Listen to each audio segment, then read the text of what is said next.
जय श्री राधे, जय श्री कृष्ण। आप सभी को एक बार पुनः आप सभी का बहुत बहुत स्वागत है आप ही के यूट्यूब चैनल वीकी वीपीएस परिवार Shridham Vrindavan. Once again welcome to all of you our channel वीकी वीपीएस परिवार श्रीधाम वृंदावन। मैं राधेश्याम वशिष्ठ नित्य की भांति ले चलता हूँ आज की पावन कथा प्रसंग में, जिसके अंतर्गत आज एकादश स्कंद के 20वें अध्याय 20वें अध्याय में प्रवेश करेंगे। नए आए हैं तो चैनल को सब्सक्राइब कर ले। मैं ज्यादा ना कहते हुए ले चलता हूँ आज की पावन कथा प्रसंग में। सर्वप्रथम करेंगे गोविंद नाम संकीर्तन। श्री कृष्ण गोविंद हरे मुरारी, हे नाथ नारायण वासुदेव। श्री कृष्ण गोविंद हरे मुरारी, हे नाथ नारायण वासुदेव। हे नाथ नारायण वासुदेव, हे नाथ नारायण वासुदेव। श्री कृष्ण गोविंद हरे मुरारी, हे नाथ नारायण वासुदेव। नारायणं नमस्कृत्यं नरं चैव नरोत्तमं देवीं सरस्वतीं व्यासं ततो जयमुदीरयेत्। कृष्णाय वासुदेवाय हरे परमात्मने प्रणतः क्लेशनाशाय गोविन्दाय नमो नमः। ओम नमो भगवते वासुदेवाय। श्रीमद्भागवत महापुराणम् एकादश स्कन्ध विंशोऽध्यायः। उद्धव उवाच विदिश्य प्रतिषेधश्च निगमो हि स्वरस्य ते अवेक्षते रविंदाक्ष गुणम दोषं च कर्मणाम्। उद्धव जी ने कहा, कमल नयन श्री कृष्ण, आप सर्वशक्तिमान हैं, आपकी आज्ञा ही वेद है। उसमें कुछ कर्मों को करने की विधि है और कुछ के करने का निषेध है। वह विधि निषेध कर्मों के गुण और दोष की परीक्षा करके ही तो होता है। वर्णाश्रमो विकल्पम च प्रतिलोमानुलोमयो द्रव्यदेश वय कालो कालान् स्वर्गं नरकमेव च। गुणदोषो विदा दृष्टिर्मन्तरेण वचस्तव निःश्रेयसं कथं नृणां निःसेदो विधिलक्षणम्। पितृदेव मनुष्याणां वेदश्चक्षुस्तवेश्वर श्रेयस्त्वनुपलब्धार्थे साध्यो साधनयोरपि। गुणदोषो विदा दृष्टिर्निर्गमात्ते न हि स्वतो निगमेनापवादस्य विधाय इति अब्रमो। वर्णाश्रम भेद प्रतिलोम और अनुलोम रूप वर्ण संकर कर्मों के उपयुक्त और अनुपयुक्त द्रव्य देश आयु और काल तथा स्वर्ग और नरक के वेदों का बोध भी वेदों से ही होता है। इसमें संदेह नहीं कि आपकी वाणी ही वेद है, परंतु उसमें विधि निषेध ही तो भरा पड़ा है। यदि उसमें गुण और दोष में भी भेद करने वाली दृष्टि न हो तो वह प्राणियों का कल्याण करने में समर्थ कैसे हो। सर्वशक्तिमान परमेश्वर, आपकी वाणी वेद ही पितर देवता और मनुष्यों के लिए श्रेष्ठ मार्गदर्शक का काम करता है, क्योंकि उसी के द्वारा स्वर्ग मोक्ष आदि अदृष्ट वस्तुओं का बोध होता है। और इस श्लोक में भी किसका कौन सा साधन है साध्य है और क्या साधन, इसका निर्णय भी उसी से होता है। प्रभु, इसमें संदेह नहीं कि गुण और दोषों में भेद दृष्टि आपकी वाणी वेद के ही अनुसार है, किसी की अपनी कल्पना नहीं। परंतु प्रश्न तो यह है कि आपकी वाणी ही भेद का निषेध भी करती है और विरोध देखकर मुझे भ्रम हो रहा है। आप कृपा करके मेरा यह भ्रम मिटाइए। श्री भगवान वाचो, योगाश्रयो मया प्रोक्ता नृणां श्रेयो विदित्सयो ज्ञानं कर्मं च भक्तिश्च नोपायोन्योस्ति कुत्रचित्। निर्विण्णानां ज्ञानयोगो नाशनामिह कर्मसु तेष्वनिर्विण्ण चित्तानां कर्मयोगस्तु कामिनां। यत्र क्षया मत्कथातो जात श्रद्धस्तु योपमान् यन्न निर्विण्णो नातिशक्तो भक्ति योगस्य सिद्धिदो। भगवान श्री कृष्ण ने कहा, प्रिय उद्धव, मैंने ही वेदों में एवं अन्यत्र भी मनुष्यों का कल्याण करने के लिए आधिकारी भेद से 3 प्रकार के योगों का उपदेश किया है। वे हैं ज्ञान, कर्म और भक्ति। मनुष्य के परम कल्याण के लिए इनके अतिरिक्त और कोई उपाय नहीं है। उद्धव जी, जो लोग कर्मों तथा उनके फलों से विरक्त हो गए हैं और उनका त्याग कर चुके हैं, वे ज्ञान योग के अधिकारी हैं। इसके विपरीत जिनके चित्त में कर्मों की उनके फलों में वैराग्य नहीं हुआ है, उनमें दुख बुद्धि नहीं हुई है, वे सकाम व्यक्ति कर्मयोग के अधिकारी हैं। जो पुरुष न तो अत्यंत विरक्त हैं और न अत्यंत आसक्त ही हैं तथा किसी पूर्व जन्म के शुभ कर्म के सौभाग्यवश मेरी लीला कथा आदि में उनकी श्रद्धा हो गई है, वह भक्ति योग का अधिकारी है। उसे भक्ति योग के द्वारा ही सिद्धि मिल सकती है। तावत् कर्माणि कुर्वीतो न निर्वेद्यते यावतो मत्कथा श्रवणादो वा श्रद्धाया वन्न जायते। स्वधर्मस्थो यजन यज्ञे रनासी काम उद्धवो नयाति स्वर्ग नरको यदि अन्यन्न समाचरेत्। अस्मिन् लोके वर्तमान स्वधर्मस्थो नघ शुचि ज्ञानम विशुद्धमाप्नोति मद्भक्तिं वान्यद्रक्षयो। कर्म के संबंध में जितनी भी विधि निषेध है उनके अनुसार तभी तक कर्म करना चाहिए जब तक कर्ममय जगत और उसके प्राप्त होने वाले स्वर्गादि सुखों से वैराग्य न हो जाए, अथवा जब तक मेरी लीला कथा में श्रवण में आदि में श्रद्धा न हो जाए। उद्धव इस प्रकार अपने वर्ण और आश्रम के अनुकूल धर्मों में स्थित रहकर यज्ञों के द्वारा बिना किसी आशा और कामना से मेरी आराधना करता रहे और निषिद्ध कर्मों से दूर रहकर केवल विहित कर्मों का ही आचरण करें तो उसे स्वर्ग या नरक नहीं जाना पड़ता। अपने धर्म में निष्ठा रखने वाला पुरुष इस शरीर में रहते रहते ही निषिद्ध कर्मों का परित्याग कर देता है और रागादि मलों से भी मुक्त पवित्र हो जाता है। इसी से अनायास ही उसे आत्म साक्षात्कार रूप विशुद्ध तत्व ज्ञान अथवा द्रुत चित्त होने पर भी मेरी भक्ति प्राप्त होती है।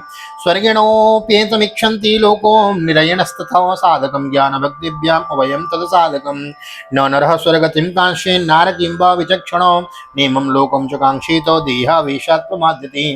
वह विधि निषेध रूप कर्म का अधिकारी मनुष्य शरीर बहुत ही दुर्लभ है।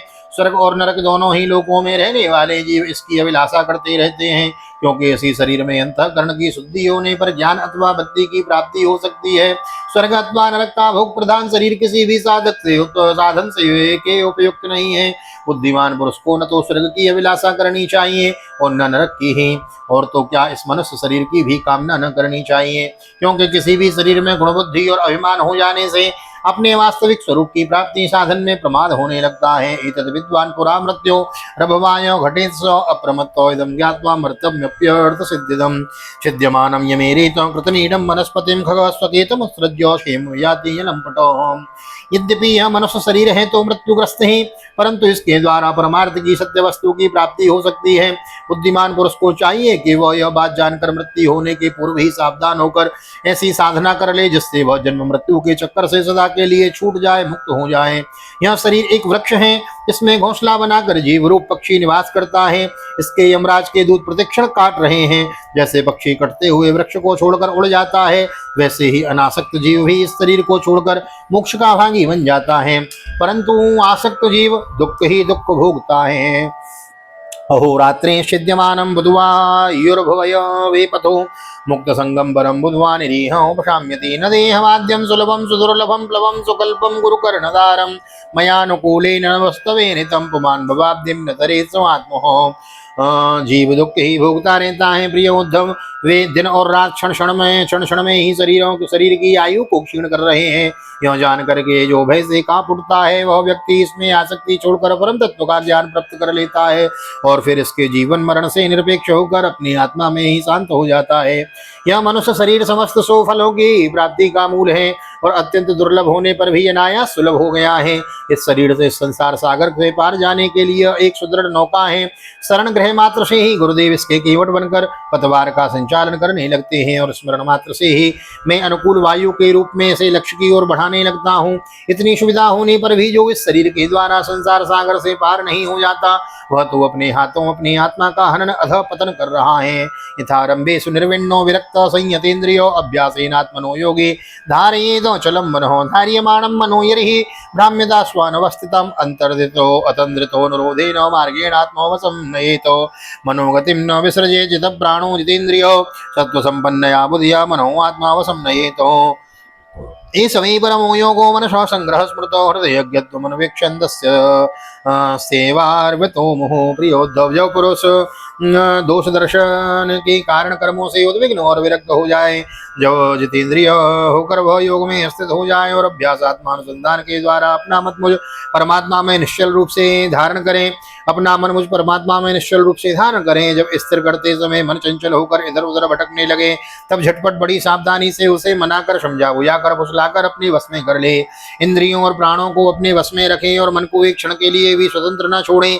उसकी एक एक चाल एक एक हरकत को देखता रहे। इस प्रकार सत्व संपन्न बुद्धि के द्वारा धीरे धीरे मन को अपने वश में कर लेना चाहिए। जैसे सवार घोड़े को अपने वश में करते समय उसे अपने मनोभाव की पहचान कराना चाहता है, अपनी इच्छा के अनुसार उसे चलाना चाहता है और बार बार फुसलाकर उसे अपने वश में कर लेता है, वैसे ही मन को फुसलाकर उसे मीठी मीठी बातें सुनाकर वश में कर लेना भी परम योग है। सांख्येन सर्वभावानां प्रतिलोमान् लोमतः भवाप्यायावनुध्यायेन मनो यावत् प्रसीदति निर्विण्यस्य विरक्तस्य पुरुषस्य उक्तवेदिनो मनस्तज्जति दौरात्म्यं चिन्ततस्यानुचिन्तयो यमादिर्भिर्योगपथैरान्वीक्षिक्यां च विद्ययो ममार्षोर्पासनाभिर्वां न्यायैर्योग्यं स्मरेन् मनः। सांख्य शास्त्र में प्रकृति से लेकर शरीर पर्यंत सृष्टि का जो क्रम बतलाया गया है उसके अनुसार सृष्टि चिंतन करना चाहिए और जिस क्रम से शरीर आदि का प्रकृति में लय बताया गया है उस प्रकार लय चिंतन करना चाहिए। यह क्रम तब तक जारी रखना चाहिए जब तक मन शांत स्थिर न हो जाए जो पुरुष संसार से विरक्त हो गया है और इसी संसार के पदार्थों में दुख बुद्धि हो गई है, वह अपने गुरुजनों के उपदेश को भली भांति समझकर बार बार अपने स्वरूप के ही चिंतन में संलग्न रहता है। इस अभ्यास से बहुत शीघ्र ही उसका मन अपनी ओर वह चंचलता जो अनात्मा शरीर आदि में आत्मबुद्धि करने से हुई है छोड़ देता है। यम नियम आसन प्राणायाम प्रत्याहार धारणा ध्यान समाधि आदि योग महामार्गों से वस्तु तत्व का निरीक्षण परीक्षण करने वाली आत्मविद्या से तथा मेरी प्रतिमा की उपासना से अर्थात कर्म योग ज्ञान योग और भक्ति योग से मन परमात्मा का चिंतन करने लगता है और कोई उपाय नहीं है। यदि कुर्यात् प्रमादेन योगी कर्मो विगर्हितं योगे निवो दहिन्दयो नान्य तत्र कदाचन स्वे स्वेधिकारी अनिष्टो स्वगुणो परिकीर्तितो कर्मणां जात्य शुद्धानां मनेन नियमः कृतो गुणदोषो विधानेन संगानां त्याजनेक्षयो जात श्रद्धो मत्कथासु निर्विण्णं सर्वकर्मसु वेद दुःखात्मकान् कामान् परित्यागेऽप्यनीश्वर। उद्धव जी, वैसे तो योगी कभी कोई निंदित कर्म करता ही नहीं, परंतु यदि कभी किसी उससे प्रमादवश कोई अपराध बन जाए तो योग के द्वारा ही उस पाप को जला डाले। तृक्ष चांद्रायण आदि दूसरी प्रायश्चित कभी न करें। अपने अपने अधिकार में जो निष्ठा है वही गुण कहा गया है। इन गुण दोष और विधि निषेध के विधान से यही तात्पर्य निकलता है कि किसी भी प्रकार विषयासक्ति का परित्याग हो जाए, क्योंकि कर्म तो जन्म से ही अशुद्ध है, अनर्थ का मूल है। शास्त्र का तात्पर्य उनका नियंत्रण नियम ही है। जहाँ तक हो सके प्रवृत्ति का संकोच ही करना चाहिए। जो साधक समस्त कर्मों से विरक्त हो गया हो उसमें दुख वृद्धि रखता हो, मेरी लीला कथा के प्रति श्रद्धालु हो और यह भी जानता हो कि सभी भोग और भोग वासनाएं दुख रूप हैं, किंतु इतना सब जानकर भी जो उनके परित्याग में सामर्थ्य न हो, उसे चाहिए कि उन भोगों को तो भोग ले, परंतु उन्हें सच्चे हृदय से दुखजनक समझे और मन ही मन उनकी निंदा करें। ततो भजेत मां प्रीतो श्रद्धारो दृढ़ निश्चयो जुषाणानश्चितान् कामान् दुःखोदरकांच गर्हयन् प्रोक्तेन भक्ति योगेन भजतो मा सकलं मुने कामा हृदयाया नश्यन्ति सर्वे मयि हृदय स्थिते विद्यते हृदय ग्रंथि छिन्द्यन्ति सर्व संशयो क्षीयन्ते चास्य कर्माणि मयि दृष्टि अखिलात्मनि। उन भोगों को तो भोग ले, परंतु उन्हें सच्चे हृदय से दुखजनक समझे और मन ही मन उनकी निंदा करे तथा उसे अपना दुर्भाग्य ही समझे। साथ ही इस दुविधा का स्थिति से छुटकारा पाने के लिए श्रद्धा दृढ़ निश्चय और प्रेम से मेरा भजन करे। इस प्रकार मेरे बतलाए हुए भक्ति योग के द्वारा निरंतर मेरा भजन करने से मैं उस साधक के हृदय में आकर बैठ जाता हूँ और मेरे विराजमान होते ही उसके हृदय की सारी वासनाएं अपने संस्कारों के साथ नष्ट हो जाती हैं। इस तरह जब उसे मुझ सर्वात्मा का साक्षात्कार हो जाता है तब तो उसके हृदय की गांठ टूट जाती है, उसके सारे संशय छिन्न भिन्न हो जाते हैं और कर्म वासनाएं सर्वथा क्षीण हो जाती हैं।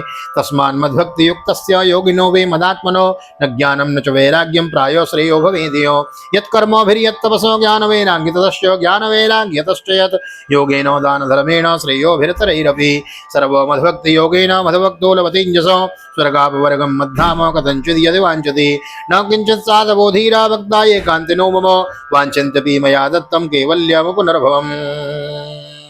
इस प्रकार मेरे बतलाए हुए भक्ति योग के द्वारा निरंतर मेरा भजन करने से मैं उस साधक के हृदय में आकर बैठ जाता हूँ और मेरे विराजमान होते ही उसके हृदय की सारी वासनाएं अपने संस्कारों के साथ नष्ट हो जाती हैं। इस तरह जब उसे मुझ सर्वात्मा का साक्षात्कार हो जाता है तब तो उसके हृदय की गांठ टूट जाती है, उसके सारे संशय छिन्न भिन्न हो जाते हैं और कर्म वासनाएं सर्वथा क्षीण हो जाती हैं। इसी से जो योगी मेरी भक्ति से युक्त और मेरे चिंतन में मग्न रहता है उसके लिए ज्ञान अथवा वैराग्य की आवश्यकता नहीं होती, उसका कल्याण तो प्राय मेरी भक्ति द्वारा ही हो जाता है। कर्म तपस्या ज्ञान वैराग्य योगाभ्यास दान धर्म और दूसरे कल्याण साधनों से जो कुछ स्वर्ग अपवर्ग मेरा परम धाम अथवा कोई भी वस्तु प्राप्त होती है वह सब मेरा भक्त मेरे भक्ति योग के प्रभाव से ही यदि चाहे तो अनायास प्राप्त कर लेता है। न किंचित साधवो धीरो भक्त्यायो कांतिनो मम वांछन्त्यपि मया दत्तं कैवल्यं पुनर्भवम् निरपेक्षं परं प्राहुर्निस्त्रेय शमनकल्पकं तस्मात् निराससो भक्तिर्निरपेक्षस्य मे भवेत्। मेरे अनन्य प्रेमी एवं धैर्यवान साधु भक्त स्वयं तो कुछ चाहते ही नहीं, यदि मैं उन्हें देना चाहता हूँ तो देता भी हूँ, तो वे दूसरी वस्तुओं को ही बात ही क्या, वे केवल मोक्ष भी नहीं लेना चाहते हैं। उद्धव जी, सबसे श्रेष्ठ एवं महान निश्रेयस परम कल्याण तो निरपेक्षता का दूसरा नाम है, इसलिए जो निष्काम और निरपेक्ष होता है उसी को मेरी भक्ति प्राप्त होती है। न मय्येकांत भक्तानां गुणदोषोद्भवा गुणा साधूनां समचित्तानां बुद्धे परमुपेयुषाम् एवमेतान् मया दृष्टान् अनुतिष्ठन्ति मे पतो क्षेमं विन्दन्ति मत्स्थानं यद् ब्रह्म परमं विदो। मेरे अनन्य प्रेमी भक्तों का और उन समदर्शी महात्माओं का जो बुद्धि से अतीत परम तत्व को प्राप्त हो चुके हैं, इन विधि और निषेध से होने वाले पुण्य और पापों से कोई संबंध ही नहीं होता। इस प्रकार जो लोग मेरे बतलाए हुए इन ज्ञान भक्ति और कर्मयोग का आश्रय लेते हैं, वे मेरे परम कल्याण स्वरूप धाम को प्राप्त होते हैं, क्योंकि वे पर ब्रह्म तत्व को जान लेते हैं। तो श्रीमद्भागवते महापुराणे पारमहंस्यां संहितायां एकादश स्कंधे विंशोत्सव श्री बालकृष्ण चरणार्पणमस्तु। कृष्णाय वासुदेवाय हरये परमात्मने प्रणतक्लेशनाशाय गोविन्दाय नमो नमः। हरे कृष्ण कृष्ण कृष्ण हरे हरे, हरे राम राम राम हरे हरे। राधे कृष्ण कृष्ण कृष्ण राधे राधे, राधे श्याम श्याम श्याम राधे राधे। बोल राधा गोविंद भगवान की जय, श्री निम्बार्क भगवान की जय, राधा सर्वेश्वर भगवान की जय, श्रीमद्भागवत महापुराण की जय, वेद व्यास जी महाराज की जय, सुखदेव जी महाराज की जय, राजा परीक्षित जी महाराज की जय, राजा रामचंद्र भगवान की जय, श्री हनुमान जी महाराज की जय, गोवर्धन नाथ की जय, यमुनी महारानी की जय, वृंदावन माँ के बिहारी लाल की जय, गैया मैया की जय, तुलसी मैया की जय, अपनी अपनी माता पिता की जय, सदगुरुदेव भगवान की जय, आज के आनंद की जय। जय जय श्री राधे, जय श्री राधे, जय श्री राधे श्याम, जय जय राधे, जय जय श्याम। सबको मिले वृंदावन धाम, ऐसी प्रार्थना मेरी ठाकुर जी के चरणों में। यहाँ तक वीडियो बनी है तो वीडियो को लाइक कर दीजिए, शेयर कर दीजिए, कमेंट में भागवत भगवान की जय लिख दीजिए। मिलते हैं अगले अध्याय की कथा में, जिसके अंतर्गत हम गुण दोष व्यवस्था का स्वरूप और रहस्य श्रवण करेंगे। तो ठाकुर जी का दर्शन करते हुए भागवत निकेतन से मैं राधेश्याम वशिष्ठ आप सभी को हृदय से प्यार भरी जय श्री राधे, जय श्री कृष्ण, हरि ओम।